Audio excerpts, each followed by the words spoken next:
Respetados aprendices del curso de Derecho Fundamentales en el Trabajo, sean ustedes bienvenidos a este curso complementario para la empresa Dicepil. Esta es nuestra primera cápsula, nuestra primera entrega, en la cual vamos a tratar temas importantes acerca de lo que es el derecho, acerca de lo que es un Estado social de derecho, cómo estamos constituidos en nuestro ordenamiento jurídico general, o sea, la Constitución Política de Colombia. Y a partir de todo eso, entonces, vamos a desarrollar estas unidades temáticas que comenzamos reconociendo el trabajo como un factor de movilidad social y de transformación vital. Pero para eso también debemos saber para qué nos sirve este curso complementario. Muy bien, pues este curso complementario nos sirve para que ustedes tengan conocimiento de aquellos contenidos que son importantes para poderse desarrollar como colombianos o también como extranjeros residentes en este país.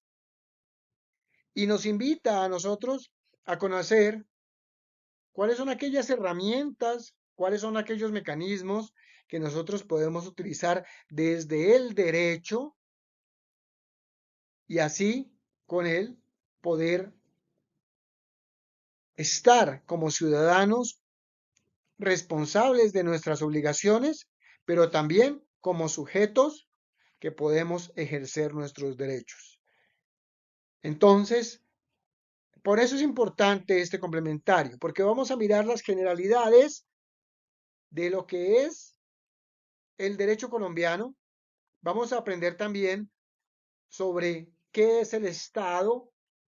Además de qué es el Estado, vamos también a aprender qué es la Constitución, cómo está conformada, nuestros derechos fundamentales, para destinarnos también hacia lo que es el derecho laboral individual y finalizar con el derecho laboral colectivo.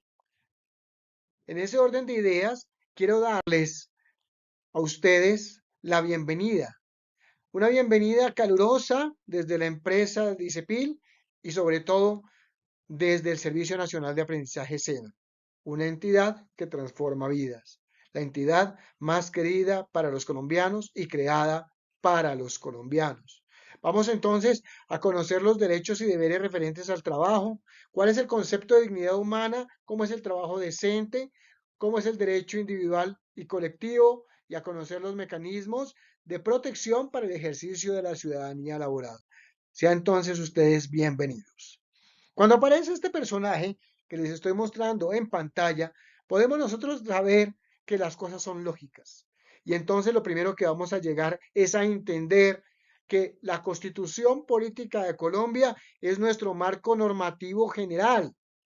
Es aquella que nos va a dar los parámetros a modo de contrato social, nos va a dar los parámetros para que nosotros podamos desenvolvernos como ciudadanos responsables. Entonces, si nosotros nos vamos hacia la lógica constitución, es porque constituye políticamente a Colombia. Entonces, la constitución de cualquier país es porque lo constituye. Bien, en este caso, nos constituye políticamente a Colombia. Bien, vamos a entender nosotros que la constitución política de Colombia, así a modo de contrato social, no nació de generación espontánea, sino que fue generada a partir de el año 1988 y 1989, nuestra nueva Constitución Política de Colombia del año 91, y se convocaron a todas aquellas organizaciones, colectivos e individuos que representaban a las personas para que fueran la voz de esa nueva alianza, de ese nuevo contrato social, de ese nuevo contrato entre todos los colombianos, que es precisamente la Constitución. Entonces, en el momento que estábamos viviendo, en 1989 y 1990, pues teníamos las muertes de líderes sociales como inclusive hasta algunos que son presidenciables o que eran presidenciables, como por ejemplo Bernardo Jaramillo Osa de la UP, como también este señor Galán, Luis Carlos Galán Sarmiento, del Partido Liberal, ¿bien? Y vivíamos una época de narcotraficantes supremamente intensa, tan intensa la época del narcotráfico, que perfectamente los colombianos teníamos miedo de salir de nuestras casas y no sabíamos si íbamos a regresar. Todas las presentaciones, un paréntesis que les voy a hacer, voy a estar acompañado de un cafecito colombiano, obviamente, para mojar la palabra y sentirme que estoy en visita con ustedes, sentirme que estoy en clase presencial con ustedes. Bien, en ese orden de ideas, entonces nosotros logramos entender, colegir, saber que eran esos momentos o fueron esos momentos tan difíciles que vivimos en Colombia que nos llevaron a lograr construir un nuevo acuerdo. Porque la constitución que teníamos, la pasada, la de 1886 de Rafael Núñez, ya se nos estaba quedando corta, inclusive hasta con la apertura económica y con todos esos aquellos cambios, ¿sí? De tener una Colombia que pertenecía ya al globo, que pertenecía al mundo. Por lo tanto, entonces todas esas coyunturas que se estaban viviendo nos llevaron a construir un nuevo contrato social que precisamente es el, la Constitución Política de Colombia. La imagen que ustedes están viendo es precisamente cómo se está organizado un contrato social. Esa imagen pertenece al contrato social de Thomas Hobbes, en la cual cada una de esas personas que usted ve ahí son individuos que pertenecen a un estado, ¿bien? Y ese estado entonces se vuelve prácticamente en un leviatán, y ese leviatán pues tiene en su mano dos espadas o dos armas. Una que es la que tiene como esa forma de llamita, que es la forma del derecho, y la otra que es una espada, que es la que tiene a través del poder coercitivo que el mismo Estado genera, que son, por ejemplo, las fuerzas militares o también el derecho penal que coloca penas de prisión. Bien, entonces nosotros fuimos los que le dimos forma al Estado colombiano. Nosotros somos los que creamos ese acuerdo social. Cuando nosotros hablamos de Colombia, sabemos que Colombia, nos dice la Constitución Política de Colombia en su artículo número 1, Colombia es un Estado social de derecho. Bien, así comienza el artículo 1 de la Constitución Política. No el preámbulo nos presenta la soberanía del pueblo colombiano, mientras que el artículo número 1 de la Constitución Política nos dice que Colombia es un Estado social de derecho. Para saber que Colombia es una persona. Sí, así como usted lo está escuchando, Colombia es una persona, pero es una persona jurídica. En Colombia, jurídicamente hablando, tenemos dos tipos de personas. Una persona natural, que es toda persona humana, usted, yo, su esposa, mi esposa, su novio, su novia, ¿sí? Ellas son personas humanas, todos somos personas humanas, por lo tanto, esa persona humana es una persona natural, que algunas veces puede representarse a sí misma, pero algunas otras veces no, como por ejemplo los niños. Los niños no pueden representarse a sí mismos. Las personas que tienen algún tipo de enfermedad mental tampoco pueden representarse a sí mismos, ¿sí? Entonces ellos entran dentro de las personas naturales que son incapaces, ¿sí? Que antes se llamaban incapaces, ahora se llaman discapacitados, por ejemplo. ¿Sí? Las personas que tienen una discapacidad cognitiva. Y los niños son aquellas personas naturales, ¿sí? Personas humanas, pero que todavía no tienen una capacidad de representarse a sí mismo completa, de representarse a sí mismo completamente, porque lo hacen a través de su representante, que son generalmente son sus padres. En el caso de los niños de bienestar familiar, los niños son representados por el mismo Estado colombiano a través de los defensores de familia. Ellos son sus representantes. Mientras que cuando hablamos ahora en la segunda parte, lo que es la parte jurídica, la persona jurídica, entonces de él sabemos que la persona jurídica es,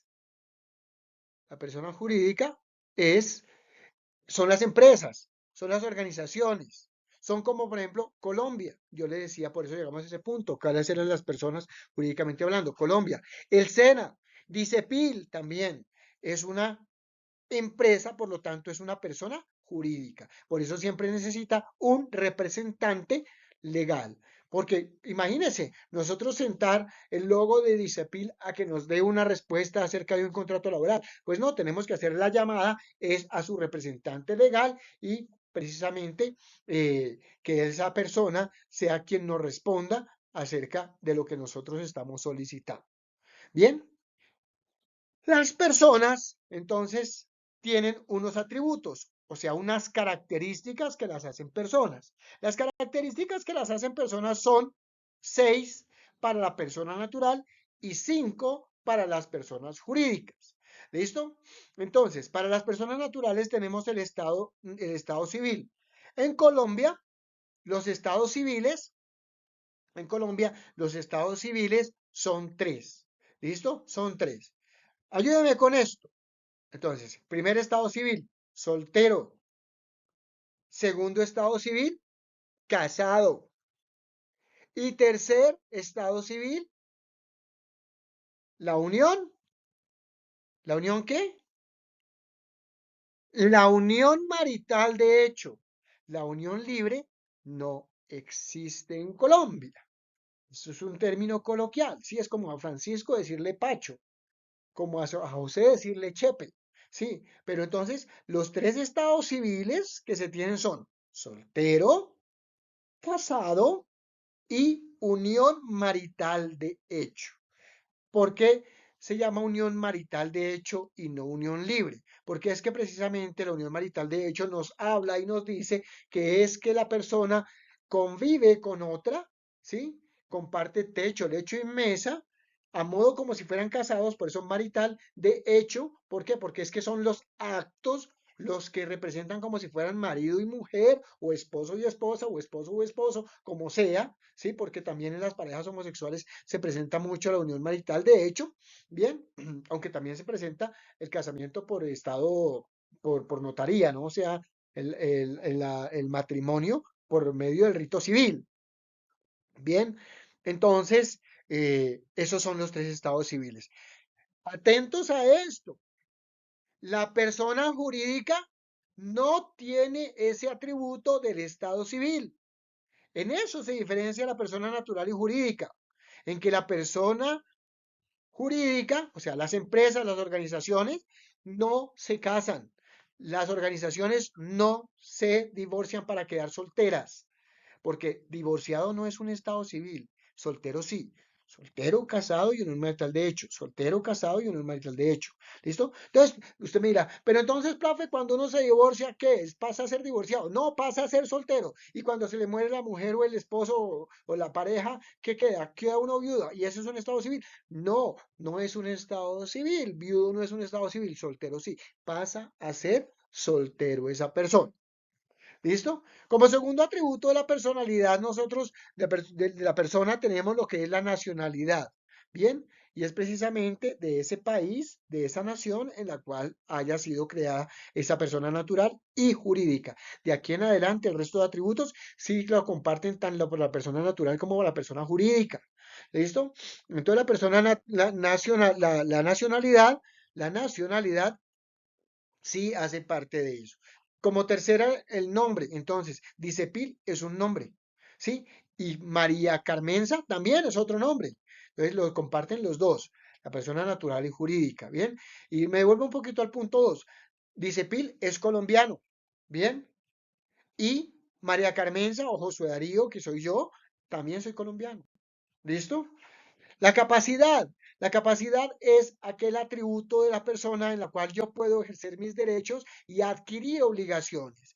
Adquirir obligaciones es hacer contratos. ¿Dice Pil puede hacer contratos? Sí. Josué, su profesor, puede hacer contratos. Sin duda que sí, también puedo hacer contratos. Ustedes también pueden hacer contratos. De hecho, ustedes deben estar contratados en Dice Pil para estar perteneciendo a este curso. Bien. Patrimonio. ¿Cuánta plata tiene? ¿Cuánta plata tiene propia representada? Entonces, dice Pil debe tener unos cuantos millones de pesos, ¿sí? Nomás el buen nombre, el goodwill que tenga, también eso tiene su asunto, ¿bien? Eso ya vale un dinero, ¿bien? Y usted también tiene algo representado en su ropa, su celular, su bicicleta, su cama, ¿sí? Ahí le representa unos cuantos milloncitos de pesos también, ¿bien? Entonces, a usted hace parte del patrimonio. Las empresas, o sea, las personas jurídicas y las personas naturales, también compartimos ese atributo de la persona que es el patrimonio. Y por último, el domicilio, que es donde usted ejerce sus actividades. Usted ejerce sus actividades acá en Bogotá y DICEPIN también las ejerce acá en Bogotá. Bien, donde usted puede llevar a cabo sus contratos y su profesión. Bien. Entonces, eso es lo que nosotros vamos a hablar acerca de lo que es, o de lo que son más bien, los atributos de la persona y los tipos de persona que están. Bien. Nuestra constitución política es una constitución garantista. Usted tal vez lo ha escuchado eso en lo he escuchado en las noticias, cuando se le dice que es un Estado social de derecho. ¿Sí? Entonces, cuando dicen es que pertenece a este Estado social de derecho, es porque le está diciendo que que es la Constitución, ¿sí? Le ofrezca a usted una cantidad de derechos, ¿sí? O sea, le faculta a usted para hacer ciertas cosas y para recibir ciertas cosas también, bien, son sus derechos, y esos derechos son garantistas porque son garantía de que tiene el respaldo de los derechos humanos. Entonces usted mira, por ejemplo, el artículo 15 de la Constitución es muy similar al artículo 12 de los derechos humanos. A su vez, el artículo 12 de la Constitución nuestra es muy similar al derecho humano número 5. El derecho humano número 18 es también muy similar al artículo 18 de la Constitución Política de Colombia. Entonces encontramos precisamente eso. Bien, que nuestra Constitución en sus derechos fundamentales, y aquí es importante lo que voy a decir, los derechos fundamentales se encuentran del artículo 11 al 41. 11 al 41 de la Constitución le va a demostrar a usted y le va a mostrar que tiene el respaldo de los derechos humanos, de la Carta Internacional de los Derechos Humanos. El derecho a la vida, por ejemplo, usted la puede encontrar también. Bien, está en nuestro artículo número 11 y también tiene su representatividad en el derecho humano que se encuentre allá. Muy importante esto para que usted sepa por qué Colombia es un Estado social de derecho. ¿Listo? A su vez, también nosotros, pues con este respaldo de la Organización de las Naciones Unidas, tenemos una historia que ha venido a partir de este momento y es que las Naciones Unidas, la Organización de las Naciones Unidas, la ONU, fue creada en 1945 en pleno apogeo de la Segunda Guerra Mundial, perdón, cuando ya se estaba finalizando la Segunda Guerra Mundial y la carta que se hizo, pues fue en 1945. Ahí hay una señora que está proyectando con una carta, con una cartelera grande, ¿cierto? Que nos está diciendo que esa es la Declaración de los Derechos del Hombre, de los Derechos Humanos, porque precisamente su nombre es Eleanor Roosevelt, la esposa del expresidente de Estados Unidos, o el presidente de esa época, Franklin Delano Roosevelt, que en ese momento estaba falleciendo, ¿sí? Y nos va a demostrar a nosotros precisamente que están los derechos humanos y que también en la Constitución de 1991 lo tenemos, ahí están, una fotico a blanco y negro donde estaban, y Colombia hacía parte de esos 51 primeros países que estaba. Particularmente después ya se generó la Organización de los Estados Americanos, ya es propia de Estados americanos, ¿listo? De las Américas, Norteamérica, América del Central y Suramérica, por eso se llama de los Estados Americanos, y fue hasta 1948 cuando fue creada aquí en Bogotá. Se intentó crear, pero vino el Bogotazo y el Bogotazo hizo que no se pudiera concretar la creación, y cuando usted va, por ejemplo, a Corabastos por las Américas, ¿sí? Por eso se llama la Avenida de las Américas, porque ahí fue cuando estábamos creando la Cumbre de las Américas, en esa conferencia panamericana, se creó la conferencia panamericana, donde aquí en Bogotá, pues vino la explosión, la muerte de Jorge Eliezer Gaitán, el Bogotazo, y pues el aeropuerto quedaba en techo, ahí al lado de las Américas, y las Américas era la avenida principal que conectaba al aeropuerto de Techo con el centro de Bogotá, donde pues se llevaba a cabo la conferencia panamericana, y por eso al final usted encuentra al lado de lo que es hoy la estación de banderas, pues realmente por eso se llama banderas, porque cada una de esas banderas que está ahí es de cada uno de los países o estados que vinieron a conformar la Organización de los Estados Americanos, OEA. ¿Listo? Pero no fue sino hasta 1951 cuando pues ya se pudo llevar a entrar en vigencia la OEA, pues porque por los hechos del Bogotazo se empezó a afectar. Bien, del mismo modo también tenemos la Corte Interamericana de Derechos Humanos, que nos viene a nosotros a regular nuestros comportamientos a través de los tratados, y la Comisión Interamericana de los Derechos Humanos. Y aquí algo particular, dentro de la ONU, la Organización de las Naciones Unidas, donde estaba la carta que yo les mostraba de la señora Eleanor Roosevelt, ahí encontramos también que hay una partecita específica, y esa partecita específica nos lleva, es sobre el trabajo. Y entonces encontramos la Organización Internacional del Trabajo.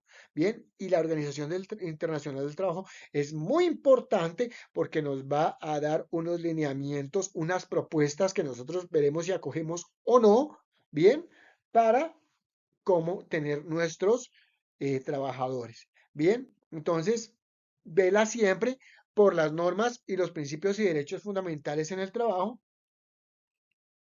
Vela también a que haya las oportunidades iguales para hombres y mujeres, que tengan empleos e ingresos dignos, que tenga una cobertura de la seguridad social para todos y también para que se desarrolle el diálogo social entre empleados y sus jefes, que de aquí en adelante los voy a llamar empleadores.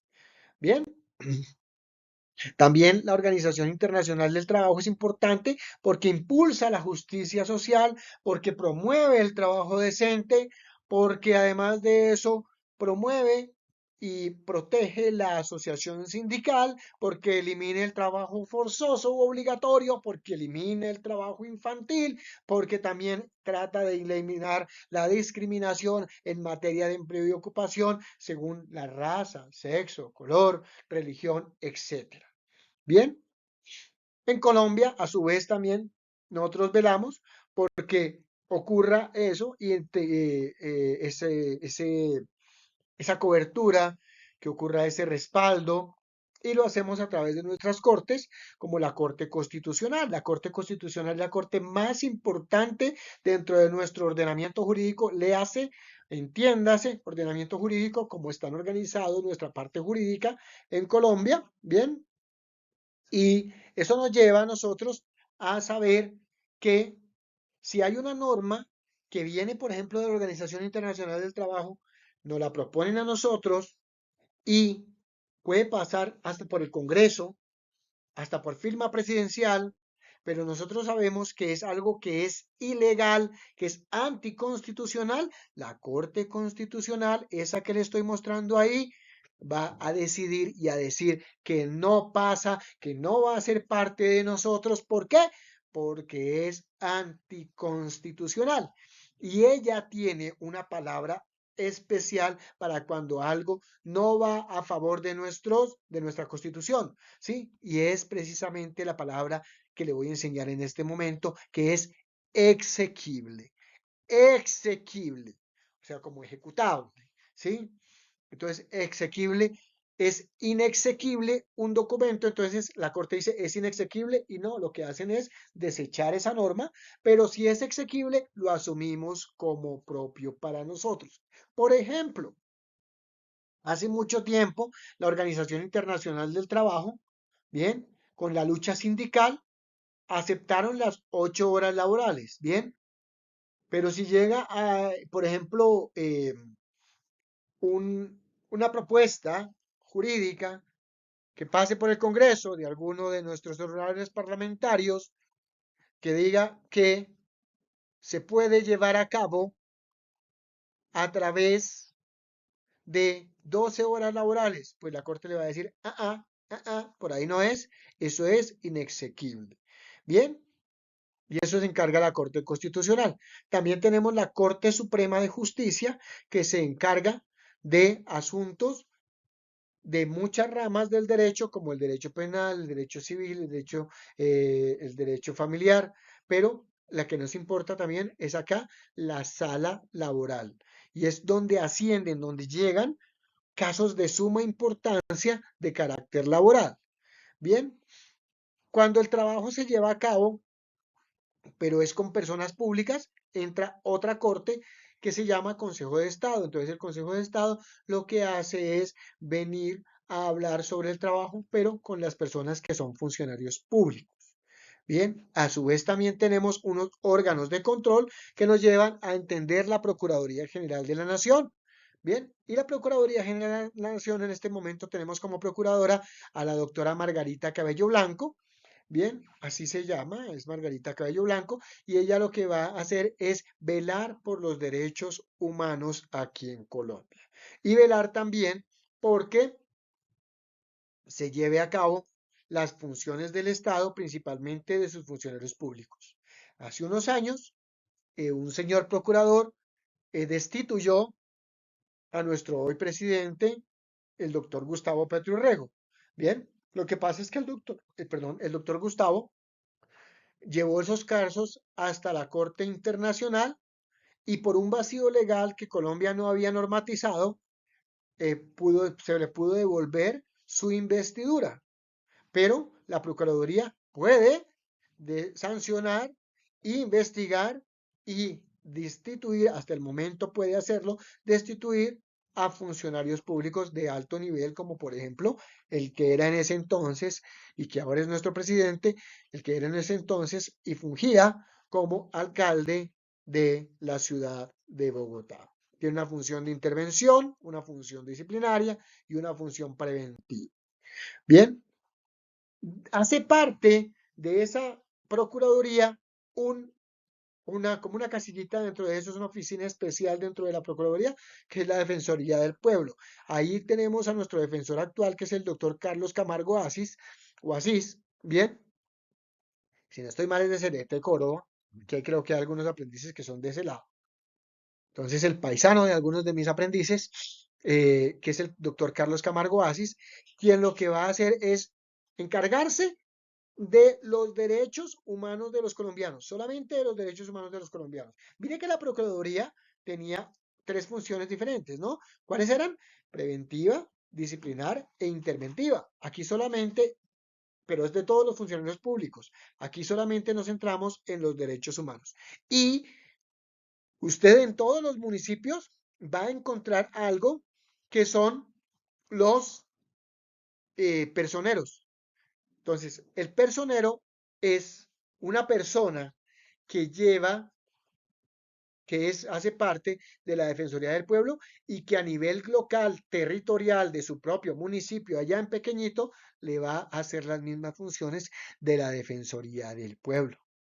Bien, entonces eso se llama desconcentración del poder. La Defensoría del Pueblo tiene sus propias oficinas, que son las personerías de allá. Entonces es la que le estoy mostrando en este momento. Bien, a su vez entonces encontramos lo siguiente, que también encontramos oficinas del Ministerio del Trabajo. Bien, y ellas se encargan precisamente de ese asunto de que usted lleve sus asuntos, sus litigios, sus conflictos laborales hacia esas oficinas del trabajo. Y allá dentro de las oficinas están nuestros inspectores de trabajo y de seguridad social, que a usted no le están pagando su seguridad social o no le están dando la protección de la seguridad social. Vaya allá a la oficina de inspección del trabajo. Y si no hay dentro de un municipio, porque es muy pequeñito, el que hace las veces de inspector del trabajo es el alcalde de esa municipalidad. Bien, ¿ok? Hasta el momento entonces hemos hablado de constitución de Estado.